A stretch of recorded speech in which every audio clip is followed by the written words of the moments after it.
चलो चैप्टर हमारा 8 शुरू कर रहे हैं। 8th चैप्टर में ऑलमोस्ट आपको कुछ कुछ पता है। जैसे हमारे पता है एक चैप्टर था, वो एनुअल रिपोर्ट्स और रिपोर्टिंग वाला एक चैप्टर था एग्जीक्यूटिव में, कंपनी लॉ में। वो सिमिलर चैप्टर है यहाँ पर। अब ये वाले चैप्टर में हमने स्पेसिफिकली वो सारी चीज़ें, एक वो लास्ट में चैप्टर था ना रिपोर्टिंग वाला, छोड़ा था। हाँ, हमने जो जो छोड़ा है वो यहाँ पर आया है। अभी सारा कुछ वही आया है जो छोड़ा है। पेनल्टी वाला चैप्टर, एजुडिकेशन पीछे पड़ गई, तो वो सारी चीज़ें वो आ रही हैं जो छोड़ी थी।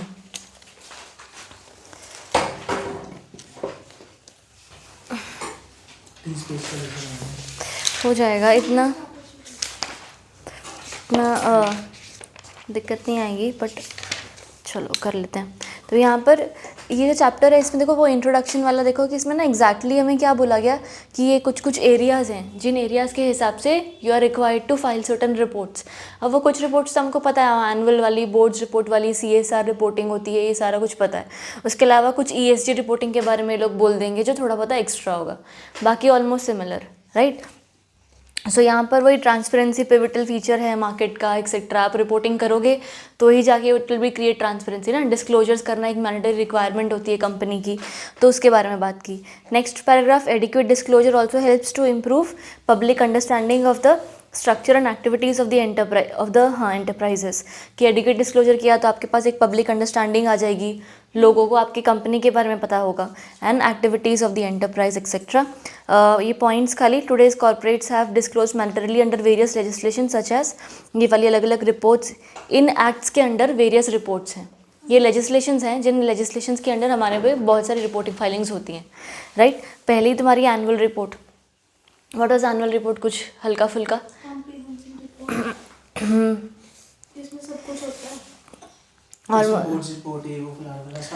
ऑलमोस्ट सारा कुछ जाता है, राइट। तो यहाँ पर अब यही है, comprehensive report provide by most public companies to disclose their corporate activities over the past year. This report is typically issued to shareholders and other stakeholders who use it to evaluate firms' performance, including both operating and financial highlights, right? होना चाहिए वो डब्बों के ऊपर, ठीक है। अब ये कंपोनेंट्स ऑफ एनुअल रिपोर्ट में नोट्स टू फाइनेंशियल स्टेटमेंट्स होंगे। नोट्स टू फाइनेंशियल स्टेटमेंट्स क्या होते हैं? मतलब हाँ, लास्ट में लिखे वाले होंगे, है ना। जो तुम्हारे पास फाइनेंशियल स्टेटमेंट्स क्या होती हैं? Balance sheet, trading, P&L, cash flow भी होता है, और बस balance sheet, trading, cash flow, और क्या होता है? कंसोलिडेटेड नहीं, वो तो सेम ही हो गया। एक्सप्लेनेटरी शायद होती होंगी, फिर मेरे को ऐसा क्यों लग रहा है वो एक्सप्लेनेटरी स्टेटमेंट्स होती हैं कुछ। हाँ वो इसमें फाइनेंशियल, हाँ, मैं अभी नया पढ़ रही हूँ ना, तो है एक आधा होता है। चलो तो anyway, notes to financial statements आया। उसके बाद financial highlights, information on corporate governance, management discussion and analysis, statement of cash flow, income statement और statement of financial position. Income statement तुम्हारी हो गई, एक तरीके का P&L हो गया। हाँ, फाइनेंशियल पोजीशन आपकी बैलेंस शीट हो गई, है ना, जो लास्ट डब्बा है। उसके अलावा हाँ, चल यही होगा फिर। An annual report is interactive in nature in it to its shareholders generally starts with the board's message to shareholders in the form of a dedicated report. एक मैसेज होएगा, this message intends to brief the shareholders about the key performance angles of the current year, कि इस साल हमने क्या काम किया, कैसा काम किया, किस एरिया में काम किया। It also demonstrates the growth prospects related to its industry landscape in order to get shareholders attention to the company's potential for excellence, कि हमने ओवरऑल पूरी इंडस्ट्री के हिसाब से हमने बेटर काम किया, हमारी इंडस्ट्री इस लेवल तक पड़ती ही पर हमने इतना 6% का ग्रोथ दिखाया है और एक्सेट्रा, राइट। हम इतने टाइम में इतना टर्नओवर अचीव कर लेंगे, हमने ये नई कंपनी इंक्वायर की है, हमने एक्सपांशन किया, जो भी आप वो सारे हाईलाइट्स एक स्टार्टिंग में दे देते हो सो दैट लोगों को आगे पढ़ने का इंटरेस्ट आए, राइट। उसके अलावा annual reports to also give an account of corporate activities like legal highlights हो गए, कॉर्पोरेट गवर्नेंस अरेना, सब कुछ, और आपने वो सब दे दिया। समराइज्ड फॉर्म हमने यहाँ पर देखा। उसके अलावा तुम्हारे पास अभी है ये अगले पेज पे थर्ड वाला पैराग्राफ है, एज पर रेगुलेशन 34 मिला, नेक्स्ट पेज दोनों, third paragraph. As per Regulation 34 of SEBI LODR regulations, the listed entity shall submit to the stock exchange and publish on its website a copy of the annual report sent to the shareholders along with the notice of the annual general meeting not later than the day of commencement of dispatch to its shareholders, right. ये इसका क्या मतलब हुआ? Copy वाला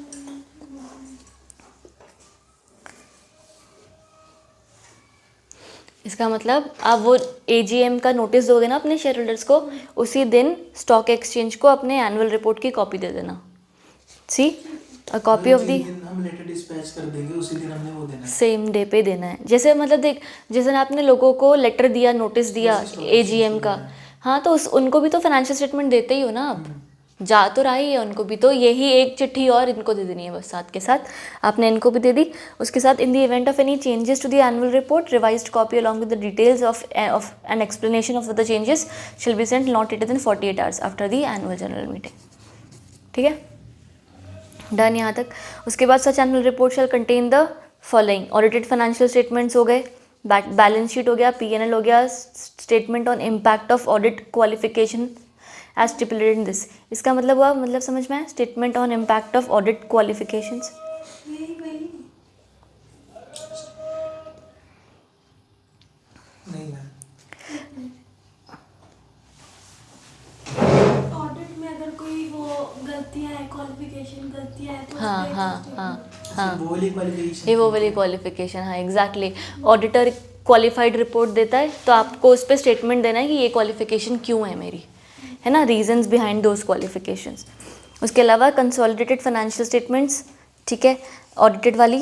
cash flow statement presented only under the indirect method as prescribed in the accounting standard, ठीक है, cash flow statement full stop. उसके अलावा डायरेक्टर्स रिपोर्ट जाती है, management discussions and analysis report जाती है, इधर एज अ पार्ट और in addition to the directors report, साथ में भी जा सकता है और अलग भी। नहीं आ रहा था?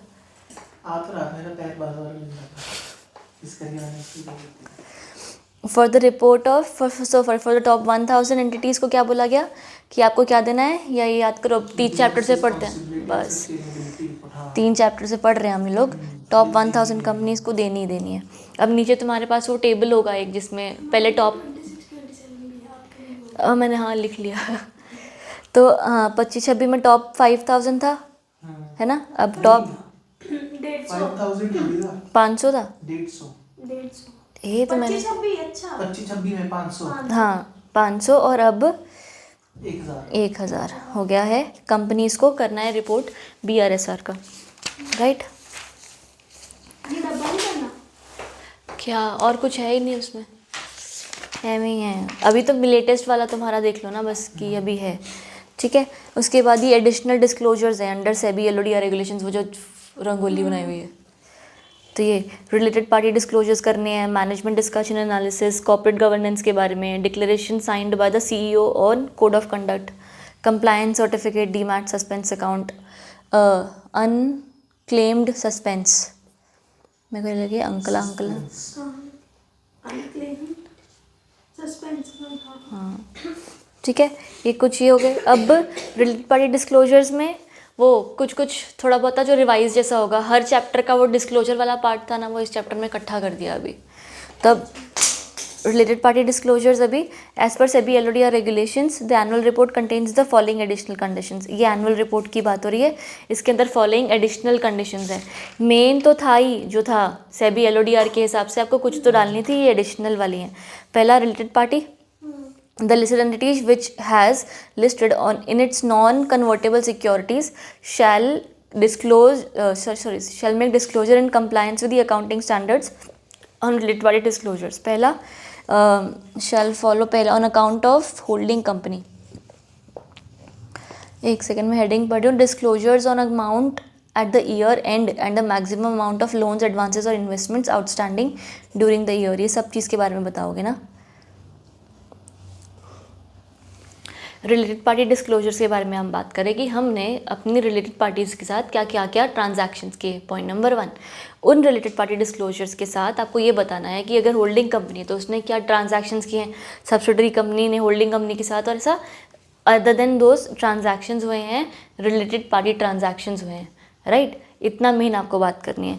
अब हम रिलेटेड पार्टी ट्रांजैक्शंस के अंदर बात कर रहे हैं, तो हम ये देख रहे हैं कि कितने अमाउंट ऑफ डिस्क्लोजर करोगे of the amount at the year end and the maximum amount of loan और advances outstanding during the year, कि अब तक का कितना, वहीं पर ही जो हेडिंग पढ़ रही हूँ मैं सिर्फ उस डब्बे की, डिस्क्लोजर अच्छा ठीक है। वो उसमें लिखा हुआ क्या है कि ये लोग ऐसा बता रहे हैं कि आप ये बताओ कि इस टाइम पर कितना है लोन एडवांस, वो तो ठीक है, पर पूरे साल में कितना लोन गया वापस आया, रीपे हो गया, लोन गया रीपे हो गया, ये कितना हुआ है, एग्रीगेट भी बताओ और करंट भी बताओ, ऐसा दोनों चीज़ बताओ। अरे मतलब पिछला अगला सारा कुछ भी बताना है और इस साल का, जो लेकिन दिया है वो भी बताना हाँ इस साल का सब कुछ, इस साल की ही बात कर रहे हैं हम, पर इसी साल में ऐसा हुआ होगा ना, मान ले कि पहले जनवरी में लोन लिया होगा, फेब में वापस कर दिया होगा, अगेन है। अप्रैल वो में, सारा ही बता रहे वो हैं, सारा टोटल भी और जो बचा हुआ वो भी। आउटस्टैंडिंग भी, राइट। तो अब इन्होंने in the accounts of holding company loan advances in the nature of loans to subsidiaries, holding company वाले बताएंगे कि हमने सब्सिडरी को क्या लोन दिया है ना, by name and account. Loans and advances in the nature of loans to associates and in the nature of loans to firms और companies in which directors are interested. ठीक तो है। आपने इन लोगों को क्या क्या लोन दिया, सब्सिडरी क्या बताएगा, फिर पेरेंट कंपनी से क्या लोन कितना लिया लोन लिया? लिया होगा, शाबाश। होल्डिंग कंपनी, उसके अलावा investments by the loan E in the shares of the parent company, समझा? होल्डिंग की भी कोई होल्डिंग है? नहीं, होल्डिंग कंपनी ने एक्स कंपनी को कोई लोन दिया, एक्स कंपनी ने आपके शेयर्स में इन्वेस्ट किया हुआ है। सब्सिडरी है? होल्डिंग अच्छा, कम हमारी? हाँ, अच्छा, होल्डिंग हमने उसको कंपनी ने शेयर दे किसी दिया, को उसको हमने लोन दे दिया। नहीं, हाँ बोल सकता है ऐसा, बट अदर वे राउंड बोल बस खाली, कि होल्डिंग कंपनी ने किसी टूची कंपनी को लोन दिया, ये हमारी लोनी हो गई, लोन लेने वाली कंपनी लोनी। ये क्या इस कंपनी में, होल्डिंग कंपनी में शेयर्स खरीदे हुए हैं या नहीं खरीदे हुए हैं? मैंने तुझे लोन दिया, क्या तेरे तेरे शेयर्स हैं मेरी कंपनी में, बस इतनी बात। आया? एक बार रीड करो, देखो, investments by the loan E in the shares of the parent company, parent मतलब holding. holding company and subsidiary company when the company has made a loan or advance in the nature of the loan। ठीक है, किसी ने भी loanee ने holding company या subsidiary company किसी में भी क्या कोई शेयर्स खरीद रखे, that loanee can be anybody, है ना। Loanee does not have to necessarily be the subsidiary company, it can be anyone. आ रहा है समझ यहाँ तक? पक्की बात ना। तो ये तुम्हारे मेन रिलेटेड पार्टी ट्रांजैक्शंस हो गए in account of holding subsidiary and again a holding company. आया? Proper, done. So for the purpose of our disclosure, director's interest shall have the same meaning as given in 184। हाँ ठीक है। उसके अलावा तुम्हारे disclosures of transactions of the listed entity with any person or entity belonging to the promoter or promoter group which holds 10% or more shareholding in the listed entity in the format prescribed in the relevant accounting standards for annual results। इसका मतलब समझ आया कुछ? पढ़ा?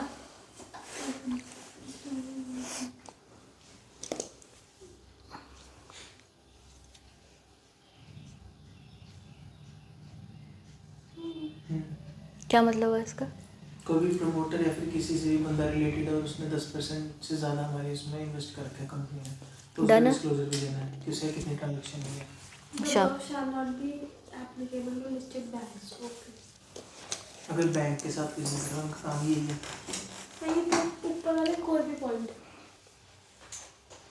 Done. उसके बाद management discussion and analysis, ये तुम्हारा एनुअल रिपोर्ट का दूसरा चीज़ है। एडिशनल डिस्क्लोजर जो हम पढ़ रहे थे ना, वो रंगोली का सेकंड वाली। तो मैनेजमेंट डिस्कशन एंड एनालिसिस, अब ये उन्होंने अगेन रेल बना दी। This section shall include discussion on the following matters within the limit set by the listed entities competitive position. जो भी लिस्टेड एंटिटी के लिए पोजीशन होगी उस हिसाब से आपको बस करना है, डिस्क्लोजर्स करने हैं। तो ये कॉम्पिटिटिव पोजीशन का मतलब नहीं पता मुझे, ऐसे मैं चेक कर लेती हूँ क्या होता है, पर डिस्क्लोजर्स करने ना। कॉम्पिटिटिव पोजीशन का रेलेवेंसी क्या हुआ?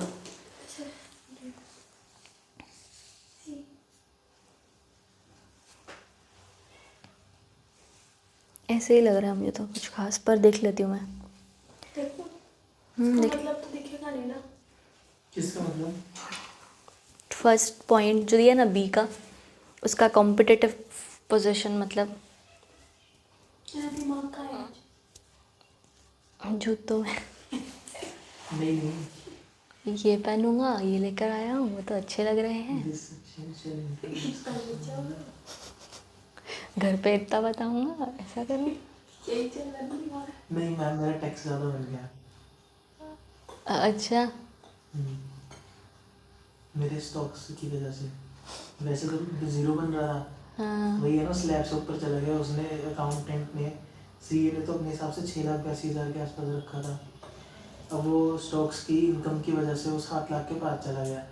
तो तेरे स्टॉक्स तूने बेचे थे अभी रिसेंटली? मैंने 2300 बेचे थे ना, क्योंकि मेरे को पता था वो तो अच्छा कर मैंने बेच दिए, नहीं मेरा भी तो उससे ज़्यादा का घाटा हो जाता। मार्केट डाउन है ना इसकी वजह से, तो फिर उसमें मेरा 35 से पता नहीं 37,000 का टैक्स बन गया उसकी वजह से। हाँ, तो किसमें तू किसमें वो मैं घर पे भी नहीं बता सकता। क्यों? पता नहीं ना घर पे कि मैं स्टॉक्स की ट्रेडिंग करता हूँ, ट्रेडिंग में मतलब स्टॉक्स इन्वेस्टिंग करता हूँ। ये तो पता है कि करता हूँ, लेकिन ये नहीं पता कि ज़्यादा करता हूँ। चल, नशे पत्ते तो नहीं कर रहा। हम्म? ठीक ही है, ढंग के ही काम कर रहा है, कोई बात नहीं। नहीं, टैक्स भी तो बन गया ना 34-35 हज़ार का, वो मेरे को ही तो देना पड़ेगा। तो कोई बात नहीं, आगे जाके कभी कभी लाइफ में लोन लेना होगा तो ये टैक्स दिया होता है तो उससे लोन मिलता है आसान से। नहीं, आईटीआर तो भरा होता है, आईटीआर तो भरता हूँ ना। नील रिटर्न भरता है ना तू, ऐसा बोल रहा है ना? तो एकदम से ही आ गया इतना, ठीक है कोई बात नहीं, एक्स्ट्रा अदर सोर्सेज वाला गेन है ना ये। अदर सोर्सेज वाला है ना, इधर 1.25 लाख का लिमिट नहीं होती है शॉर्ट टर्म गेम में। शॉर्ट टर्म में हमने पढ़ी तो थी, नहीं होती ना, स्पेशल है ये। लॉन्ग टर्म में 1 लाख इस साल बेच सकता हूँ अगर मेरे को बेचना हो तो। इस साल tax बन जाएगा। भाई मेरे को सारे सेक्शन नजर आ गए, 111A 112 ऐसे। मैं भी वही सोच रहा था, सही में है ना? सेक्शन के नाम तो मेरे को याद रहते नहीं, वो अंदर का याद आ रहा था। हाँ। तो मैं सर को बहस कर रहा हूँ, मैं कहा, सर होती है 1,25,000, मैंने पढ़ रखा है। तो सर को मैं पूछ रहा हूँ, सर ऐसे ऐसे होता है, इसमें लिमिट होती है, वो भी तो है। हाँ। और इसका सर बता रहा, मेरे को समझ भी आ रहा था। हाँ, अब समझ भी आ रहा था पढ़ इनकम टैक्स का पढ़ने का। पढ़ रखा है ना, अब तो पता लगता है। सर को बता रहा कौन हूँ, सा सर 1,25,000 इस वाले पेज पे छोड़ वो वाला कैपिटल गेन वाला। उसको ऐसा ही बोलना, रुक एक मिनट। फिर सर तो मेरे को कह रहा था मेरा, मतलब मैं उनसे अकाउंट्स हाँ पढ़ाऊँ, पहले तो मैं उनसे अकाउंट्स पढ़ रखा था ना, उनसे मैं +1 +2 पढ़ी थी, तो वही अकाउंट संभालते मेरे वाले उनके सारे। तो फिर वो पहले तो कह रहे कि कोई टैक्स नहीं बनेगा, फिर एक दिन अचानक से फोन आ गया, भाई तुमने शेयर्स की ट्रेडिंग कर रखी है, ऐसे है वैसे है, कितने की कर रखी है, मैंने उसको भेज दी स्टेटमेंट, तो मेरा प्रॉफिट 1,20,000 का था, तो फिर उसकी वजह से मेरा टैक्स बन गया। हाँ, तो बनेगा ना उसके हिसाब से। इस साल घाटे में चल रहा हूँ मैं। तो कुछ दिखा देना, इधर उधर एक्सपेंस दिखा देना बड़ा। इस पर अब तो ऑडिट हो लिया ना मेरा तो। अच्छा, हो ही गया हाँ, ना? मेरा तो ऑडिट का सीन है ना, तो ऑडिट तो हो लिया। ऑडिट के लिए 31 अक्टूबर थी, तो उसको तो चेंज ही नहीं कर सकते, इसको तो वैसे ही चेंज नहीं कर सकते, तो ऑनलाइन दिखता ही है। कर देता, कुछ एक्सपेंस दिखा देता बड़ा। नहीं, दिखा नहीं सकते ना इसको। अब तो कैपिटल गेन तो डायरेक्ट हाँ, टैक्स ही है ना। हाँ, वो तो डायरेक्ट टैक्स है, वो तो एक तरीके से डायरेक्ट ही है, वो तो पोर्टल पे चढ़ी जाता साथ साथ, उसको देख ही नहीं तो सकते। डायरेक्ट टैक्स है, उसमें तो एक्सपेंस भी नहीं होता। उसमें कुछ हेर फेर भी नहीं कर सकते हम। लेबर लॉ चेंज हो गया ना। हाँ, कह रहे हैं, वैसे भी डायरेक्ट लेबर कोड आने वाला था, बोल रहे थे। अभी दे दे अच्छे से पेपर, SBI का करना मुश्किल होती है। हाँ भाई, SBI का दे दे पेपर, नहीं दिक्कत आ जाएगी। एग्जाम्पशन ले आ, SBI सही है, नहीं तो फिर नया क्योंकि सिलेबस आ स्कोर ही जाएगा, वही है। फिर तेरे को नया सिलेबस पढ़ना पड़ेगा। अभी तो इनको तो कितना एप्ली change है? ये तो हमें भी नहीं पूरा ही पता ना, change है। पूरा ही चेंज है, लेकिन ये है कि 50-60% सेम रहेगी, पढ़ना तो पड़ेगा भाई, चाहे 10% हो। मतलब कोई इसमें एक 60 में आधा बोले हो, पेपर तो निकाल ले। इसमें 60 में बोले हो। 60 नहीं, तू 80 का वो कर टारगेट तो। अरे पर ये अगर तू अकाउंट्स देगा नहीं ना, अगर स्कैनर अच्छे से पढ़ेगा, चारों पेपर ही ना तैयारी तो स्कैनर से बिल्कुल अच्छे से कर तू जा। पढ़ ले भाई, इसी की स्कैनर है ये, पास हुआ है ये स्कैनर पढ़ के। जो अकाउंट्स है, अकाउंट्स में तूने कुछ नहीं करना, सम का आंसर निकालने पे फोकस रखे ही मत अपना, कि तेरा आंसर सही आएगा, वो नहीं आता, छोड़ दो उसको। अकाउंट्स में देना नहीं है। अरे दे दियो भाई, वो बात कराएगी, वो हो देंगे। जाएगा। हाँ। वो तो बात करेगी, और जो अकाउंट्स है ना, अकाउंट्स ऐसा है कि उसमें तो एक बार जब तू पेपर देखेगा तेरी हाँ वो हो जाएगा कि हाँ भाई मेरे को कुछ नहीं आता। लेकिन तूने पेपर से वो है, पेपर में तूने डरना नहीं है, पेपर में तूने सिर्फ अगर तेरे को नहीं आता ना, फॉर्मूला लिखाइए, फॉर्मेट बनाइए, कुछ भी वैल्यू पुट कराइए, एंट्री कराइए, जो भी करना है वो कराइए, लेकिन खाली मत छोड़ के फिर आराम से आ जाएगा 50 से ऊपर आराम से। और इन सब में 80 लेगा, इन सब में 80। नहीं नहीं 80 हाँ। हाँ तभी आएंगे सारे 80 कहाँ से आ जाएंगे इसमें? चल अभी 80 के एक्सपेक्टेशन रखेगा अरे तो वैसे कहाँ पूछ रहा हूँ मैं, जाएंगे? पास और कितने होते पहले हैं? तुम ना स्कैनर से करके जाइए और कोई क्वेश्चन छोड़ के नहीं आना, अटेम्प्ट सारा करके अच्छे तेरे को आता है नहीं आता। पास में कितने होते हैं? पासिंग मार्क्स तो 40 होते हैं भाई। 50 ही होते हैं, एग्जाम 40 तो बनाना पड़ेगा ना, 200 में से 200 तो लेके आना पड़ेगा। अगर तो ही एडिट पास नहीं बना, होएगा। तो पास भी करके क्या कर लेगा? मतलब तेरे केस ये है कि तेरे को हर सब्जेक्ट में 50 से ऊपर चाहिए। 50 है पासिंग। और अगर तूने एक भी सब्जेक्ट छोड़ा तो सब में फेल है, भले दूसरे में 60 के ऊपर है, 80 है, 100 है, वो फेल हो जाएगा। सारे सब्जेक्ट्स में। हाँ, अगर तूने एक भी छोड़ा तो अच्छा हाँ, फिर तो एग्जाम्पशन नहीं मिलेगी। फिर तो अगर एग्जाम- तेरे एक भी एक पेपर फेल हो गया तो फिर तो एग्जाम्पशन भी नहीं मिलेगी किसी में। क्योंकि Exemption हाँ, भी एग्जाम्पशन लेने के लिए भी पेपर में 25 Exemption मार्क्स तो होने तब चाहिए। मिलती है जब तेरे किसी भी सब्जेक्ट में 60 से ऊपर हो, तो उसमें एग्जाम्पशन मिलेगी, लेकिन दूसरे एक पेपर condition होती है कि तेरे को सारे पेपरों में पास होना पड़ेगा। पास नहीं, एग्जाम्पशन क्लेम करने के लिए 25 के ऊपर चाहिए होते हैं। प्रोवाइडेड 25 हाँ 25 नंबर के ऊपर चाहिए भाई। मतलब पेपर देना ही पड़ेगा। हाँ, नहीं तो फिर तो कुछ ऐसे टाइम पास कर लो, फिर तो छोड़ ही देते हैं। बीकॉम का छोड़ के क्या जा रहा है? अगले साल दे दी उठा के री भर्ती हो, अगर नहीं गया तो री भर्ती हो। वाहिगुरु। इतना महीने में ऊपर ध्यान नहीं रखते बीकॉम के। बी बी भी है देख ना, एनवायरमेंटल गवर्नमेंट है क्या है उसमें, वाटर पोल्यूशन एयर हम पर पोल्यूशन। में देखा आ जाता, हाँ खत्म कर दिया था तो हमने डीपीडी में रखी है। हाँ, 2 चैप्टर प्रीवियस टाइम में उसमें बचा लिया हमने तो, अर्थ ही है कि हमने किसी से पढ़ रखा है नहीं बचा है। बीकॉम का सारा जो कुछ- चल यार, पढ़ेंगे बस। वो बेचारी क्या स्किप कर देना इधर, कहाँ से कहाँ अब नहीं पता। बाद में बता के कर भी लेगी तू, हाँ, जब वो पूरी वीडियो देख चुकेगी जियो तब बता देगी कि यहाँ से स्किप करना स्टार्ट करेगी। नहीं अभी अपलोड करते टाइम ही बता देंगे कि यहाँ से यहाँ देखना ही मत। नीचे नोट डाल देना स्किप। टाइम स्टैम्प डालते हैं ना जो। चलो पढ़ते हैं, हमारा आज 5 बज गए हैं यार, ये चैप्टर ही खत्म हो जाए अब तो। आज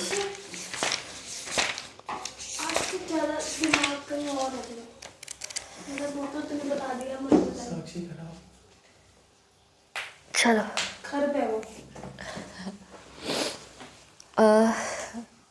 management discussion and analysis, comparative position देख लेते हैं। वो पता नहीं लगी। This section shall include discussion on the following matters within the limits set by listed entities competitive position। कुछ हैं listed entity setup by मतलब ये होता है ना कि जो इनका जो जैसे मान लो कोई ये paints वो वाला है, होगा, जैसे वो कि- होगा नहीं, ये वो नहीं, ये मार्केट कैपिटलाइजेशन के हिसाब से होगा कि आप उस पोजीशन पर हो तो आपको करना है। लिस्टेड एंटिटीज में मार्केट कैपिटलाइजेशन के बेसिस पे नहीं होता कि टॉप 1000 कंपनीज को करना है, टॉप 500 कंपनीज को करना है। वो क्यों है? क्योंकि कॉम्पिटिटिव पोजीशन के हिसाब से ही है ना। तो मेरे हिसाब से ये वो होगा।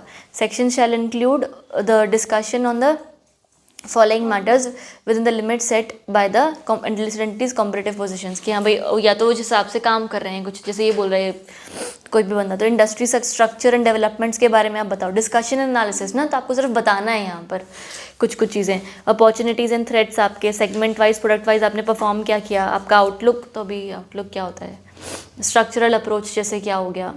उसके अलावा risk and concerns, internal control systems and adequacy, discussion and financial performance हो गया। Material developments in human resource और इंडस्ट्रियल रिलेशंस हो गए। Details of significant changes, that is change of 25% or more as compared to the immediately preceding previous financial year in key financial ratios हो गया etc, including these ratios, ठीक है।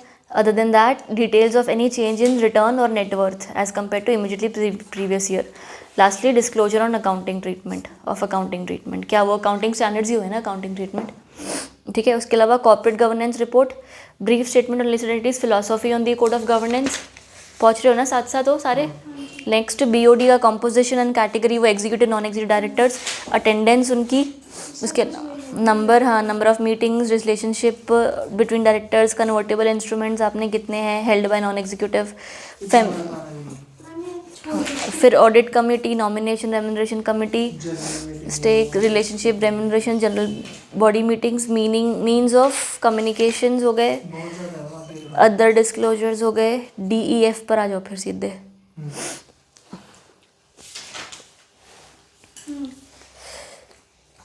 मैं scanner आज ही लेने पड़ेगी। ठीक है, डिक्लेरेशन हो गई आपकी, सीईओ साइन कर लगने देगा वाली। कि जो हमारे हाँ, DD है और हाँ। सीनियर मैनेजमेंट है उनको सारा वो खोल ले वो- माइक, अपने पास ले ले माइक। नहीं, आप बताओ। अरे वो अच्छी बात है ना। नहीं, बताओ। क्या declaration signed by CEO stating that members stating that members of BOD of the BOD and senior affirmed compliances with the code। हाँ, डिक्लेरेशन की हमने कंप्लायंस किया है जो साइंड होगा by the CEO। Compliance certificate from either the auditors और practicing CS regarding compliance of conditions of corporate governance और lastly disclosure in respect to demat account वाला। वही, ये तो लास्ट की 3 रंगोली जो थी। डन। स्टेटमेंट ऑफ डिविएशंस और वेरिएशंस। अब ये इन्होंने क्या बोला? ये तीसरी में बोली है। हाँ, क्या हुआ? ये अलग टॉपिक है। अच्छा, ये वाली रंगोली है, ठीक है। statement of deviation or variation. As per LODR regulations, the listed entity shall submit to the stock exchange following statements on quarterly basis। quarterly जा रहे हैं हाँ ये, अब तक सब कुछ annually देखा हमने। quarterly basis for public issue, rights issue और preferential issue etc. indicating any deviation if any in the use of the proceeds from the object stated in the offer document। वो प्रोस्पेक्टस में लिखा था कि हम ये पैसा इसके लिए यूज़ करेंगे, आप चेंज कर रहे हो कुछ, तो आपके उसको डेविएशंस के बारे में आपको बताना पड़ेगा। और explanatory statement to the notice of the general meeting as applicable, वो प्रॉपर आप बताओगे। आ रहा है समझ? उसके अलावा indicating category wise variations regarding the capital expenditure, sales, marketing, working capital etcetera between projected utilization of funds. Projected मतलब फ्यूचर एक्सपेक्टेड क्या थी आपकी utilization made by it in its offer document और explanatory statement to the notice of the general meeting is applicable and actual utilization of funds. आ रहा है? तो आपने क्या प्रोजेक्टेड यूज़ था और क्या कर रहे हो वो दोनों चीज़ बताओगे। ऑफर डॉक्यूमेंट्स में अगर आपने कुछ बोला था कि हम ऐसे यूज़ करेंगे फंड्स को और उसके अलावा कुछ यूज़ करें तो वो बताओगे। Any variation in the utilisation of funds shall be disclosed quarterly basis. मैं बोलते रही हूँ, चैप्टर ही पढ़ा है तुमने, ठीक। उसके अलावा statement shall continue to give till such time the issue proceeds have been fully utilised or the purpose for which these proceeds were raised has been achieved and shall be placed before the audit committee. The listed entity shall furnish an explanation for the variation of the director's report. The listed entity shall prepare an annual statement of funds utilized other than those stated in the offer document or prospectus or notice etc. And whether listed entity has appointed a monitoring agency to monitor utilization of the proceeds of the public issue or rights issue or preferential issue or qualified institutional placement, the listed entity shall submit to the stock exchange any comments or reports received from the monitoring agency within 45 days from the end of each quarter। ठीक है, ये समझ में आया? ये वाला point समझ में आया? देखो, अगर आपने कोई एजेंसी अपॉइंट कर रखी है जो आपके फंड्स की यूटिलाइजेशन को मॉनिटर करेगी, उसने जो रिपोर्ट दी है वो रिपोर्ट 45 डेज के देनी पड़ेगी। Where the listed entity has appointed a monitoring agency to monitor, same paragraph दोबारा है क्या? नहीं। The proceeds of the public issue और राइट्स इशू और ये the monitoring report of such agency shall be placed before the audit committee on a quarterly basis. ठीक, तो साथ ही बोल देते, आधी पौनी लाइन तो सेम थी लास्ट में खाली कुछ नहीं होगा। ऑडिट कमेटी को देना उसमें स्टॉक एक्सचेंज पागल बेवकूफ। where entity has raised funds through preferential allotment or qualified institutional placement, the listed entities shall disclose every year the utilization। ठीक है। फिर documents and information to shareholders। LODR regulations क्या बोला? The listed entity shall send the annual report in the following manner to the shareholders। पहला, soft copies of full annual report to all shareholders who have registered their email addresses। सबको ठीक है, soft copy दे दिया of the annual report। Hard copy of statement containing the salient features of all the documents as prescribed in section 136 and rules made thereunder। ये hard copy तो है, लेकिन ये भी हमारा सी पॉइंट है, बी पॉइंट आपने मिस कर दिया। बी पॉइंट क्या है तुम्हारा? A letter providing the web link including the exact path। बस इतना? नहीं, आगे भी है, where complete details of the annual report is available to those shareholders who have not so registered। अच्छा, वेब लिंक, अरे जिन्हें अवेलेबल नहीं दिया हाँ, उनकी यहाँ पर जाएगी, एनुअल रिपोर्ट के लिए ना, हाँ। इतना ठीक है। फिर hard copies of full annual report to those shareholders who request for the same, यही था खत्म। बोर्ड्स रिपोर्ट, अभी बोर्ड्स रिपोर्ट में बोर्ड के बारे में, डायरेक्टर्स के बारे में बताता ना कि उनके उनके क्वालिफिकेशंस, डिक्लेरेशंस, उनका बंद करो इसको, इन्वर्टर ज़्यादा मुझे लग कुछ गया। हो गया इन्वर्टर को। हाँ